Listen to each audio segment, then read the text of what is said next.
علیکم خوانندگان عزیز.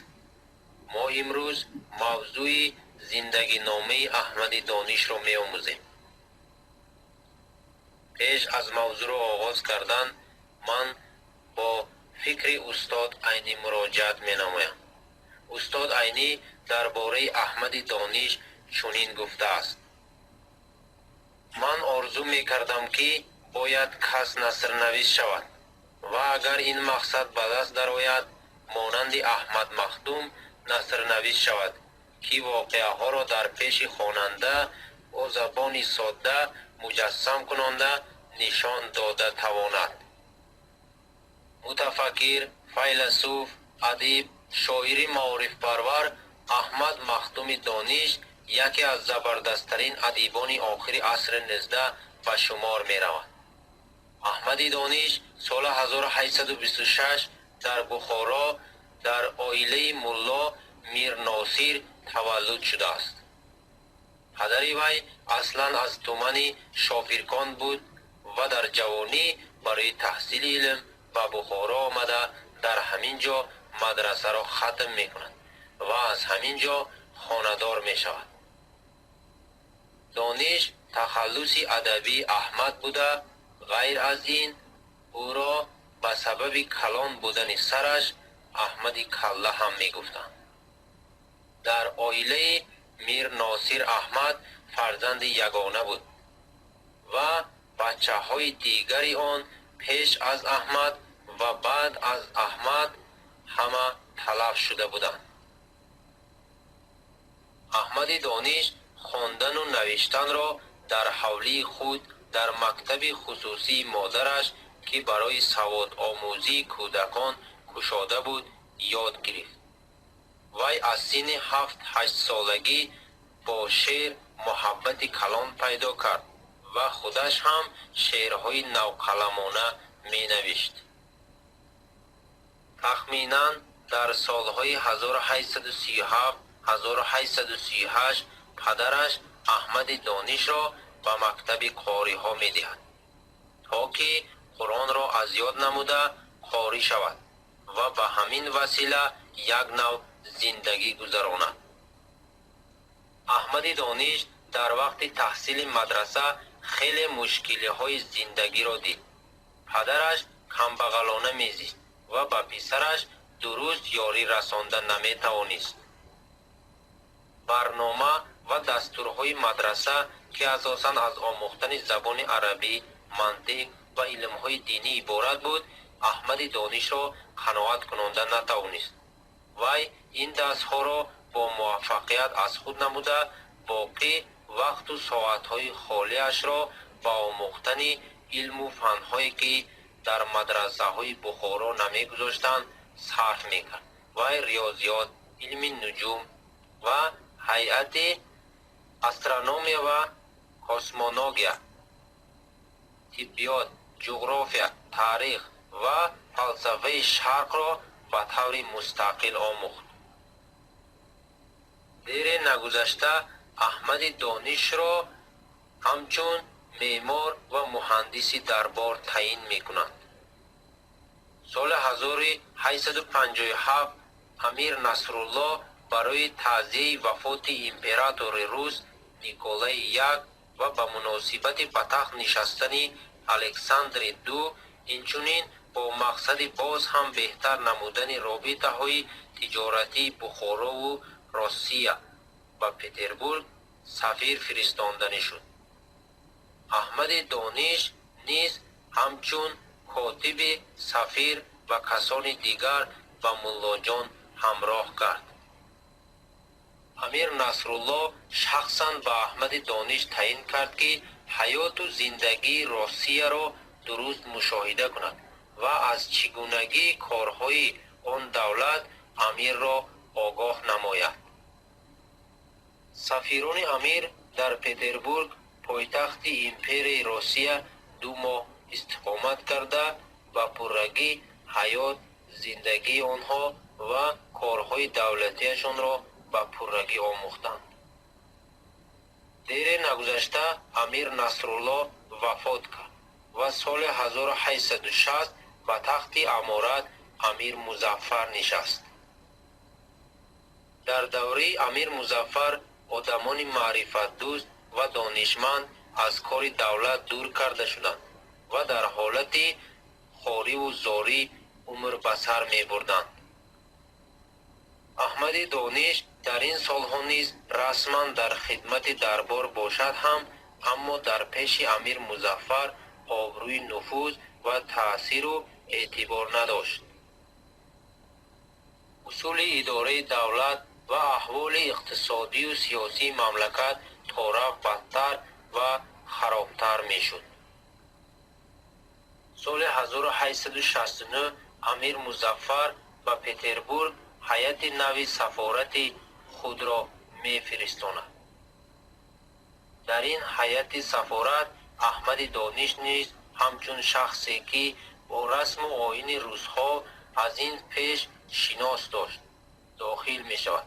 وظیفه سفیری از آن عبارت بود که با امپراتور الکساندر دو صداقت و دوستی امیر را اظهار داشته از پادشاه روس التماس نماید که بعض شهرهای روسیه ضبط نموده را چنانچه سمرقند و جزخ را به اختیار امیر بازگرداند.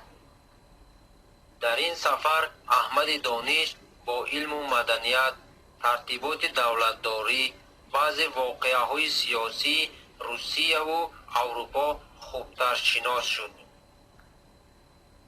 احترام و پاسداری که در پتربورگ نسبت به احمد دانش ظاهر گردید، مرتبه و مذلت او را در پیش امیر و اهل دربار خیلی افزود. پس از بازگشت از روسیه امیر به احمد دانش عنوان فخری عالم درباری او را داد. در آخرهای سال 1873 امیر مظفر به پتربورگ هیئت سفارتی نو خود را می فرستاند. در این سفر باز احمد دانش سرمنشی سفارت و مشورتچی سفیر از طرف خود امیر تعیین گردید.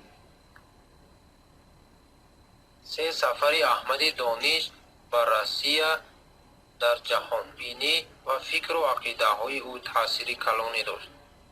پیشرفتی نسبت به بخارا نهایت فوق‌العاده روسیه، ترقیات صنعت و تکنیک حربی، هنرهای صنعتی و معماری و غیره را دیده احمد دانش باوری حاصل کرد اگر به انسان علم و معرفت داده شود او قادر است که در روی زمین معجزه های حیرت انگیز را بنیاد کند.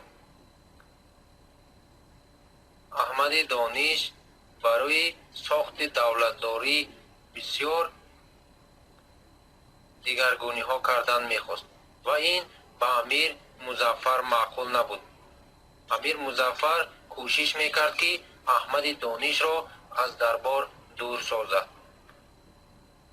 این کشادگویی و جسارت احمد دانش امیر را به خشم آورد.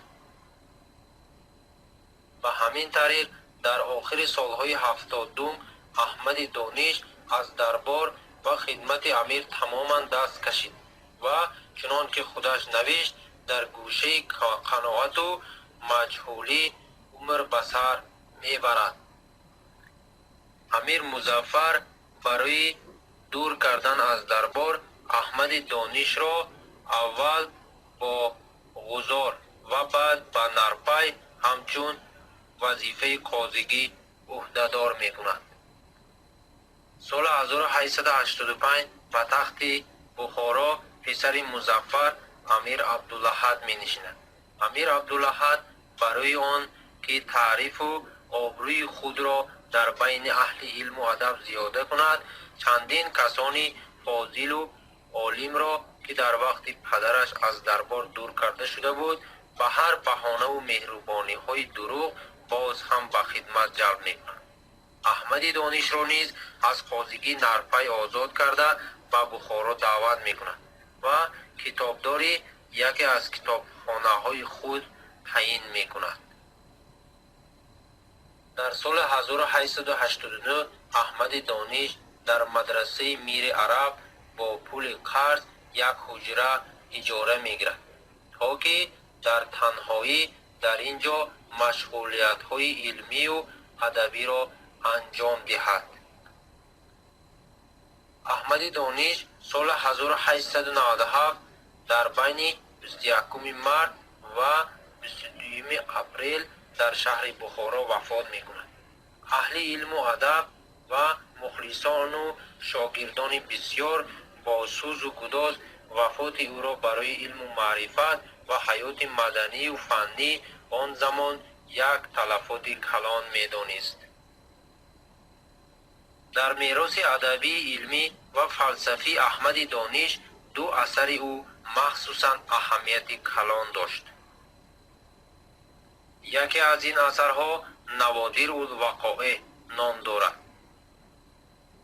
دیگری رساله است که مؤلف با آن نام نگذاشته است و مضمون آن از تحلیل تاریخ امیران منقید و واقعه‌های سیاسی آن دور عبارت است که عالمان آن را شرطاً رساله تاریخی نامیدند.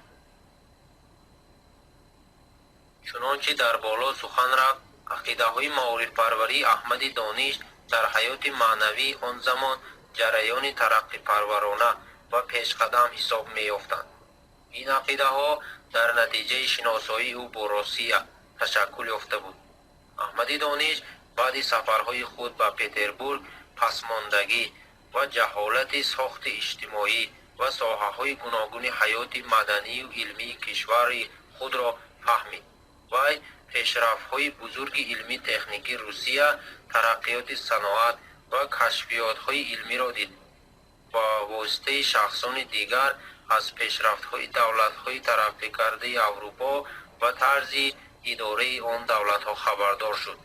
همه این برای تغییرات جهانبینی احمد دانش اهمیتی کلان داشت.